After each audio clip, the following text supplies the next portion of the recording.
Vitamin C ইনগ্রেডিয়েন্টটা skin brightening এবং spot out করার জন্য খুবই বেশি ভাইরাল। তবে এই ভাইটামিন সি ইনগ্রেডিয়েন্টটা আমরা কোথা থেকে পাই বলেন তো? অরেঞ্জ থেকে। আজকে আপনাদের সাথে পরিচয় করিয়ে দিব এমনই একটা ময়েশ্চারাইজার যেটা এই ধরনের ভাইটামিন সি টার্গেট করে কাজ করে। এটা হচ্ছে সানবাই ব্র্যান্ডের ইউজা নায়াসিন যে ব্রাইটেনিং ক্রিমটা আছে, এটা একটা জেল বেসড ময়েশ্চারাইজার।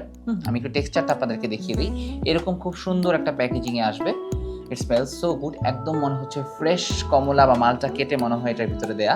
সো এটা কিন্তু আমি একটু আপনাদেরকে জাস্ট যদি দেখিয়ে দিই, এটা খুব সুন্দরভাবে হচ্ছে আপনার স্কিনে মিশে যাবে। স্কিন ব্রাইটেনিং যারা করতে চাচ্ছেন বা অ্যাক্টিভ অ্যাকনে থাকা সত্ত্বেও স্কিনে ফাঙ্গাল অ্যাকনি প্রন স্কিনের জন্য ভালো একটা ময়েশ্চারাইজার চাচ্ছেন, তারা কিন্তু সানবাই ব্র্যান্ডের এই ইউজা নায়াসিন ব্রাইটেনিং যে ব্লেমিশ কেয়ার ক্রিমটা আছে, অর্থাৎ ব্লেমিশের প্রবলেমের জন্য কিন্তু খুব ভালো কাজ করবে। এখানে 70% ইউজা এক্সট্রাক্টের সাথে 5% নায়াসিনামাইড আছে, যেটা স্কিন ব্রাইটেনিং এর জন্য খুবই ভাইরাল এবং খুব পপুলার একটা ইনগ্রেডিয়েন্ট। সো এই ময়েশ্চারাইজারটা কিন্তু রেগুলার বেসিসে আপনার নাইট টাইম স্কিন কেয়ার রুটিনে আপনি রাখতে পারেন, অথবা ডে টাইমে যদি ব্যবহার করেন অবশ্যই একটা ভালো সানস্ক্রিন ইউজ করবেন।